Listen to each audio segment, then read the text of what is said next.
Tarihin sarki Ali Nuhu.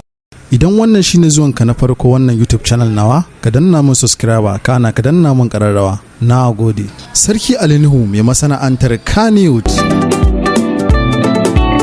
Jarumi Ali Nuhu wanda aka fi sani da Sarki Ali Nuhu. Fitaccen jarumi ne, darakta, producer a masana'antar tace fina-finai ta Kennywood. An haifi Sarki Ali Nuhu a ranar 15 ga watan Maris na 1974 a Maiduguri, jihar Borno, Najeriya. Sarki Ali Nuhu ya fara harkar fim a 1999 kuma ya fito a fina-finai sama da guda 500. Ga wasu muhimman labarai dangane da tarihin rayuwarsa, asalinsa da iyalansa. Mahaifin Sarki Ali Nuhu wato Nuhu Paloma, wanda asalinsa ɗan jihar Gombe ne, ƙabilan Tangale Waja. Mahaifiyar Sarki Ali Nuhu wato Hajiya Fatima Kardiram, 'yar asalin garin Bama, jihar Borno, Maidugurin, Najeriya.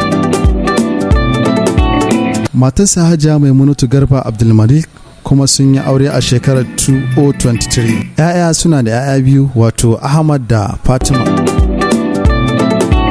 Sarki Ali Nuhu ya yi makarantar firamare a Common Children's School da ke jihar Kano. Ya yi secondary school a Science Secondary School da ke Dawakin Tofa. Ya yi digirinsa na farko a fannin ilimin ƙasa wato Geography a Jami'ar Jos. Sana'ar Sarki Ali Nuhu shine harkar fim an Kennywood and Nollywood. Ya fara shiga harkar fim ne tun shekarar 1999 ta fim ɗinsa na farko mai suna Abin Sirri ne.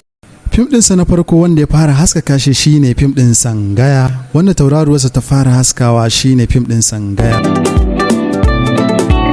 Ya buɗe kamfaninsa na farko mai suna FKD Production, wanda ya sanya sunan mahaifiyarsa domin tunawa da ita. Saboda kwarewarsa a harkar shirya fina-finai ta Kennywood, ya samu lambobin yabo da dama, inda kasashen waje suka kira shi suke bashi lambar yabo har da kasashen Afirka da nan ƙasa Najeriya. Shi kaɗai ne jarumin da ya yi fice a fannin shirya fina-finai na Hausa da na Turanci a kasashen nahiyar Afirka, wato Nollywood and Kennywood. Ƙarshen tarihin Ali Nuhu kenan. Ku danna mana subscribe sannan kuma na sharing. Na gode.